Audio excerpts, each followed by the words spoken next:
बिस्मिल्लाहिर्रहमानिर्रहीम। अस्सलाम वालेकुम। हक न्यूज़ के साथ मैं हूं तौसीफ अली स्वाति। नाज़रीन, अहम खबर शामिल करते हैं। मुजफ्फराबाद से पुलिस थाना बकोट ने कार्रवाई करके रिश्ते की इनकारी पर 17 साल लड़की को तेजाब पिलाने वाले 2 मुल्जिमान को गिरफ्तार कर लिया।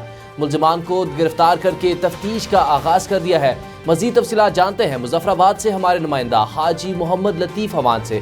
जी बताइएगा, ये क्या मामला था? जी बिल्कुल, ज़िली पुलिस सरबराह एबटाबाद सजाद खान की हिदायत पर एबटाबाद पुलिस का जुर्म पेशा नासिर के खिलाफ क्रैकडाउन जारी है। थाना बकोट की हदूद अलीबाद में 17 साल लड़की को मुल्जमान कासिम वलद मंजूर और फयाज वलद सैयद आलम ने रिश्ता के तनाज़ा पर पेप्सी की बोतल में तेजाब मिलाकर पिला दिया। लड़की की तबीयत खराब होने पर इसे मुजफ्फराबाद अस्पताल मुंतकिल कर दिया गया। बकोट पुलिस ने बरवक्त कार्रवाई अमल में लाते हुए दोनों मुल्जमान को गिरफ्तार करके मजीद तफ्तीश का आगाज कर दिया है। जबकि ज़िली पुलिस सरबराह एबटाबाद सजाद खान की खसूसी हदायत पर DSP गलियात और SHO बकोट ने मुतासरा लड़की की इंबोर जनरल अस्पताल मुजफ्फराबाद में इयादत की, वर्षा से मिले और हर किस्म की तावन की यकीन दहानी कराई। याद रहे कि मुतासरा खातून का एम्स अस्पताल में 12 दिन से इलाज मुआलजा हो रहा था, मगर गुज़िश्ता रोज खातून की हालत बेहतर न होने की वजह से इसे रावलपिंडी रेफर कर दिया गया है। अवाम ने ज़िली पुलिस के सरबराह सजाद खान और DSP गलियात SHO बकोट को मुबारकबाद भी दी। हाजी मोहम्मद लतीफ़ अवान, हक न्यूज़, मुजफ्फराबाद।